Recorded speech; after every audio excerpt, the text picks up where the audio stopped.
Hi. Thanks for joining me today.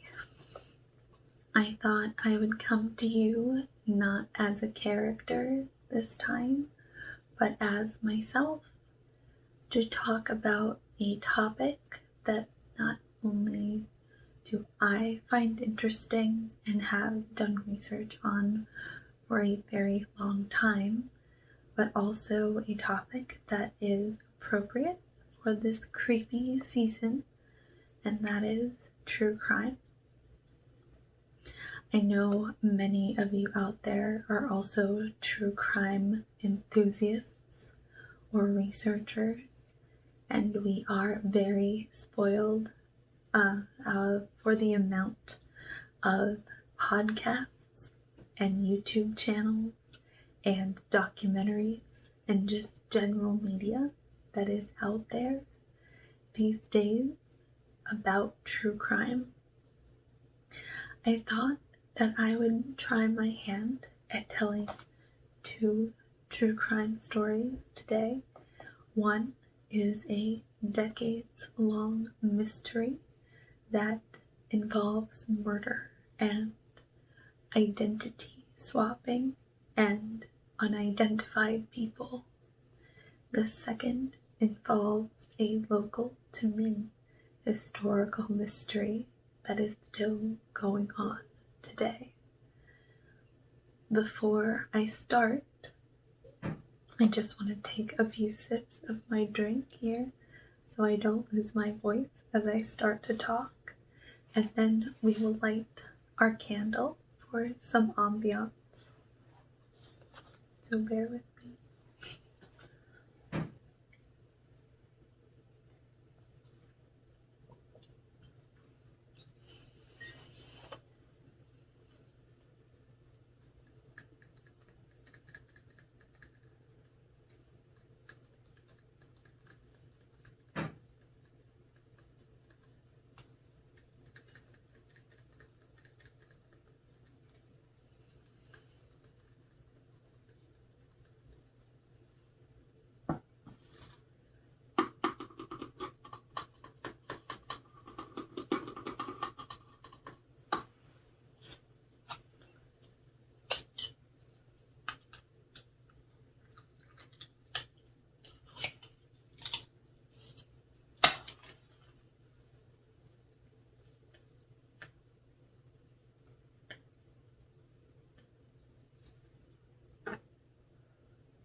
Okay.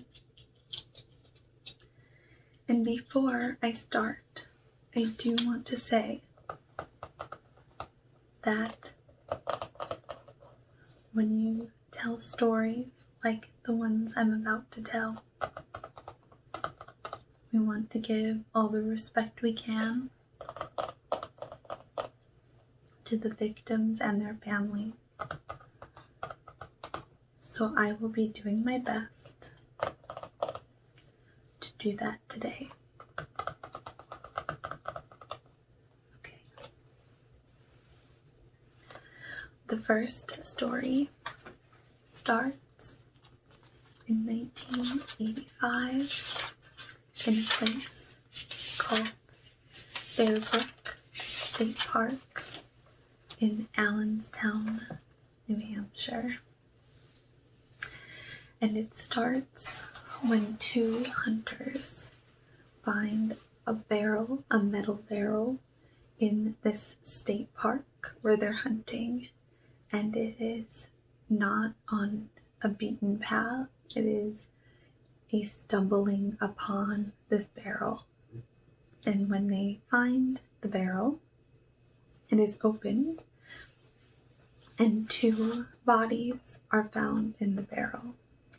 One, a female adult, 23 to 33 years old, and the second, a female child that was determined to be 8 to 10 years old. And these bodies go unidentified.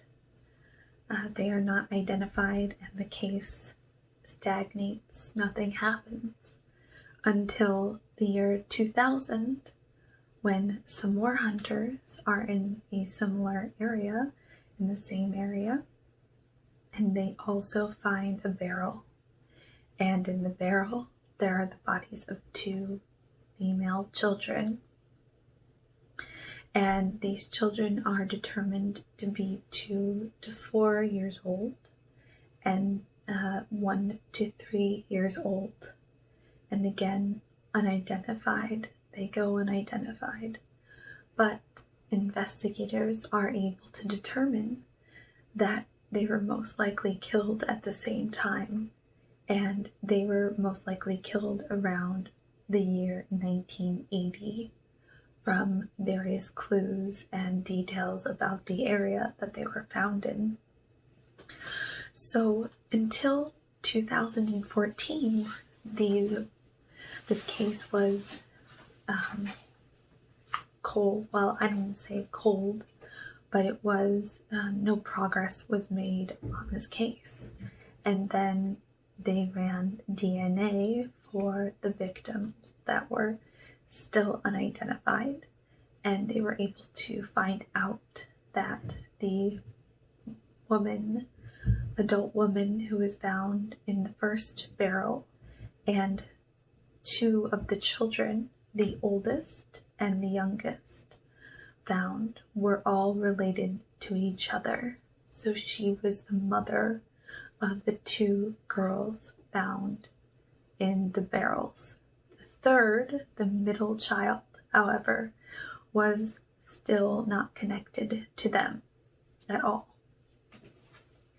And that was confusing for investigators. Then we go ahead 1 year. A woman called Lisa Jensen was trying to find her biological father, who abandoned her in a trailer park in 1986 when she was 5 years old. And this trailer park was in California. And she was left with a neighbor and then adopted after being left. Since that time, she had not ever seen her father again and wanted to know if she had a family out there. So she submitted her DNA to a DNA testing website, a genealogy website, and came back with an eventual match to a set of an older couple called Armand and Georgette Baudin. And this is not a name she had ever heard before, but she got in contact with them and they figured out that she was actually their granddaughter. And she had been missing for years. Her mother, Denise Baudin, was their daughter, and she had last been seen leaving their home during Thanksgiving night of 1981. And she left with Lisa as a child and a man who was called Bob Evans, and he was her boyfriend at the time. So the last time this couple saw their daughter was when she was with this man, Bob Evans, and her daughter, Lisa.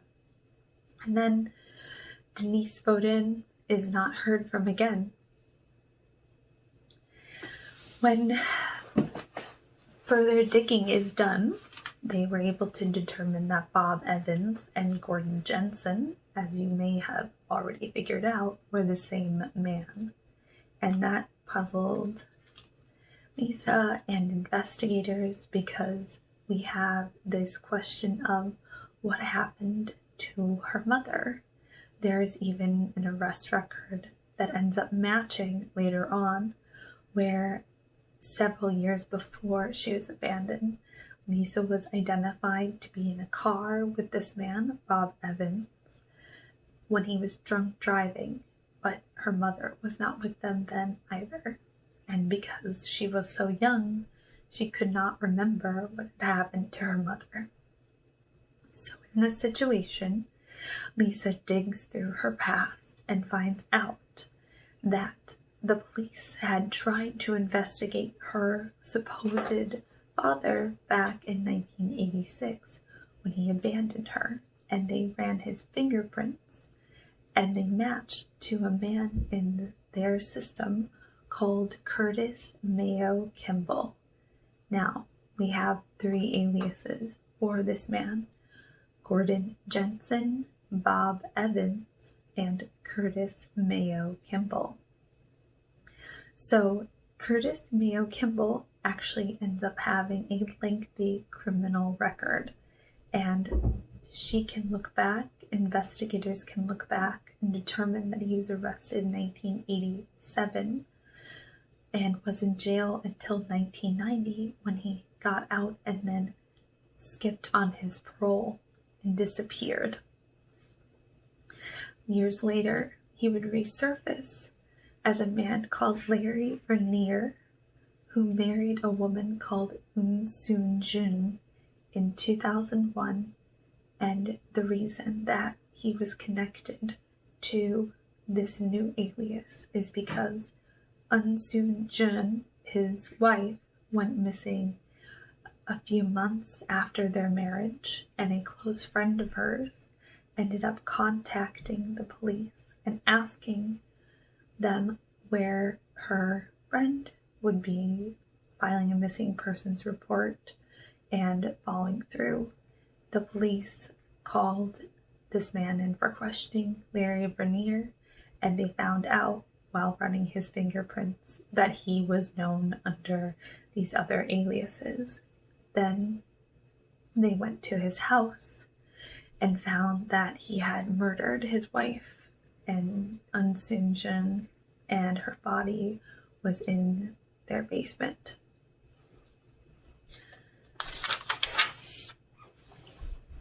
After this, he was taken to jail, and he actually died in jail in 2010. He died before any of this could come to light in the way that it unfolded.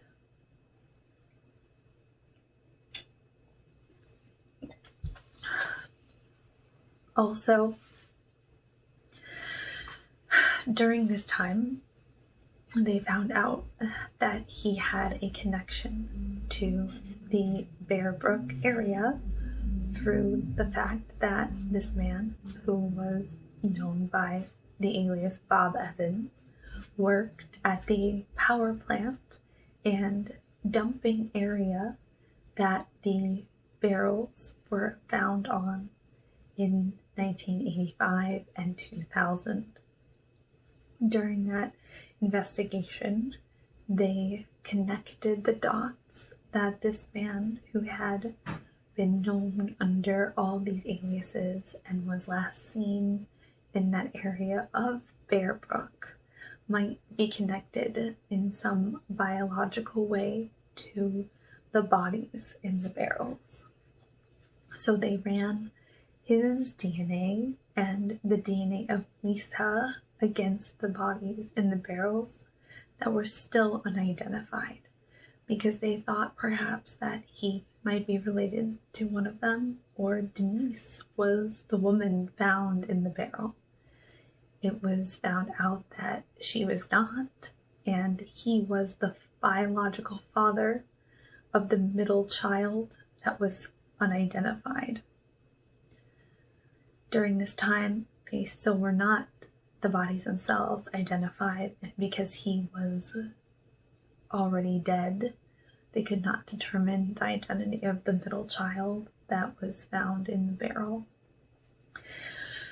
During the subsequent years of their investigation, they uncovered even more information about this man who was once known as Bob Evans. His real given name was Terry Rasmussen, and that's the name that they were able to dig up alongside Bob Evans to say that he worked on the land and frequented the land where the bear bodies were buried. The victims were identified in 2019, all but one, a middle child. Through genealogy and research done by some online sleuths, actually, and a man who was looking for his biological sister who had been missing since the early 80s, they were able to find out the identities of the woman in the barrel, the oldest girl, and the youngest girl. The oldest girl was called Marie Vaughn, the youngest girl, Sarah McWaters, and the woman was called Marilise Honeychurch. And she was the mother of the two girls in the barrels. We still do not know, however, the middle child's name, and investigators are hopeful that we will eventually discover the identity of the middle child. There are some outstanding questions, however. Who was the mother of the middle child? And when did Terry Rasmussen, or Bob Evans, or whoever we want to call him, meet her, and how were they together? And we also do not know the series of events that led him to murder Marilise Honeychurch and her children and his own child. This is a case that has been, I don't want to say personal to me, but it is a very deep story that is tragic and runs all over the United States and spans 40 years of investigation. And I'm hopeful that one day we will learn the identity of the middle child in Barrel. Now, for this one that's a little creepier.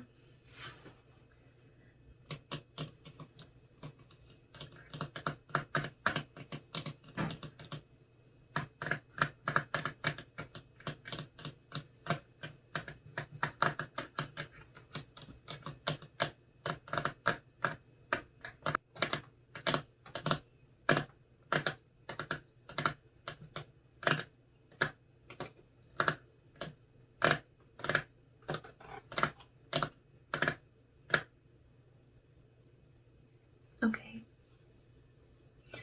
so I'm going to move on to my second story, which is a local to me story, which has fascinated me for maybe about 10 years now, because it is a story that not only is surprising to most people, there are many local people that also don't know about it.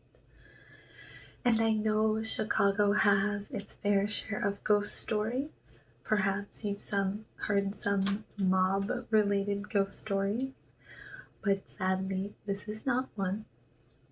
However, I do think it is interesting, and I believe you will find it adequately creepy as well.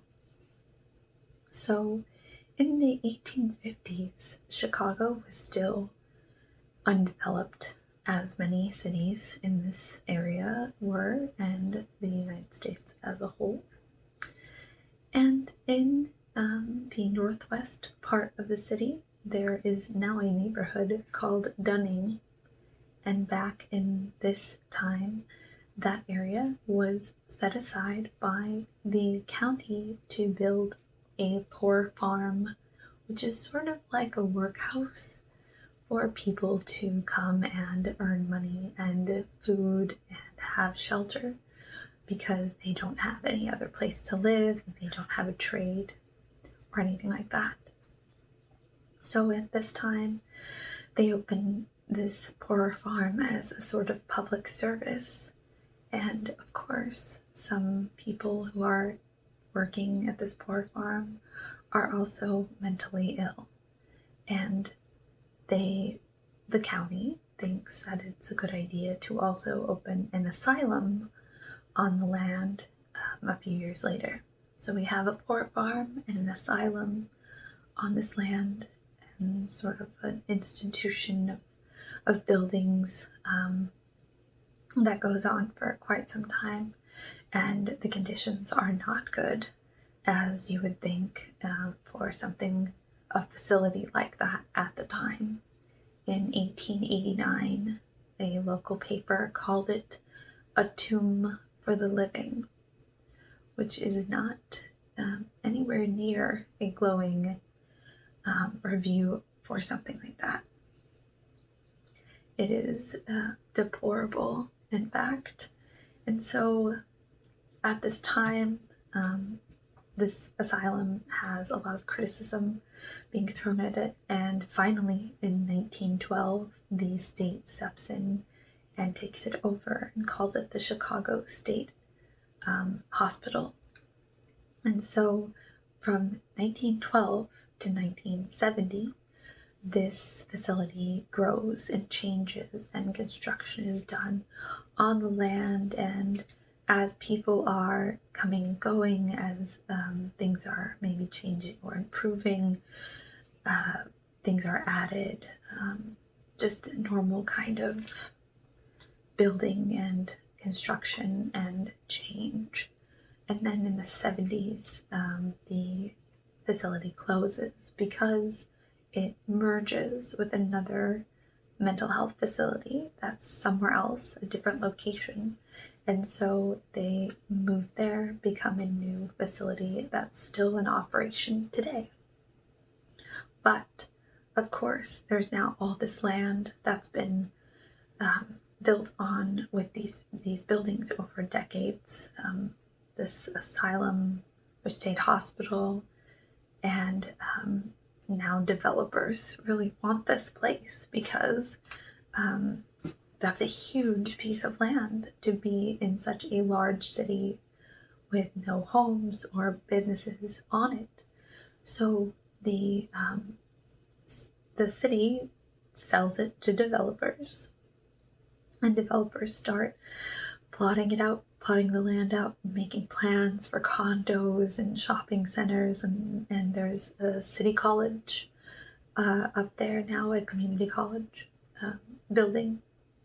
And so 1989, they break ground on this project, on these their plans, and they find bodies,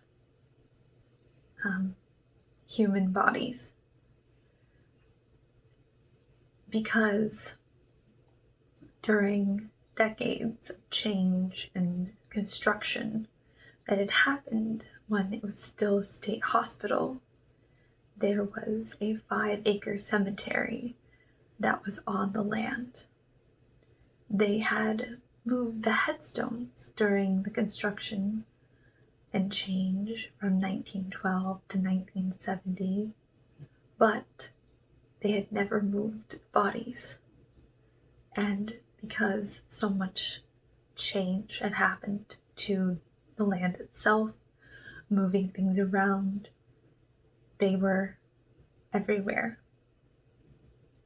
They were able to determine that some of the 5-acre cemetery was under what is now a memorial park to many of the people buried there, who are all unidentified. But bodies are still found even today when they dig things for the college, new homes, new businesses. You'll see it every so often in the paper that they've found another body near Dunning. And though we now cannot imagine doing away with the dead in such a easy manner, that is what happened to many of those people that will never be remembered and will always remain anonymous.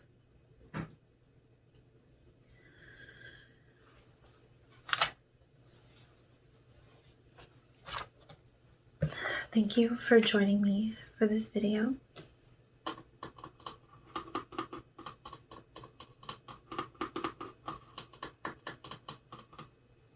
I appreciate you listening to me talk about true crime and related topics.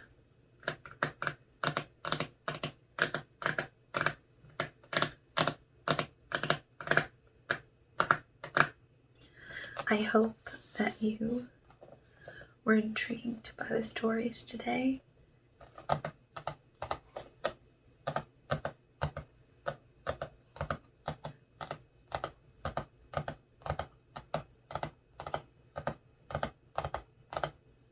I may be making this a once-a-month series.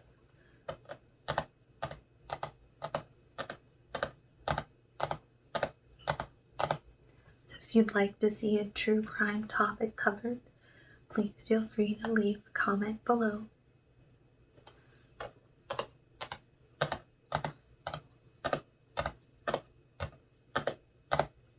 And I will be happy to cover it.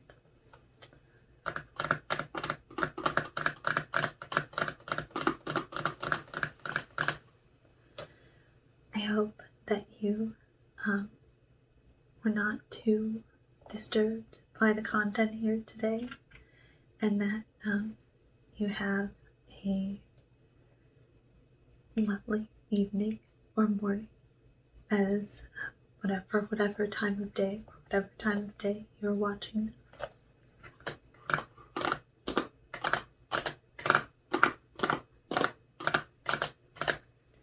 Thank you for watching, and I will see you next time. Goodbye.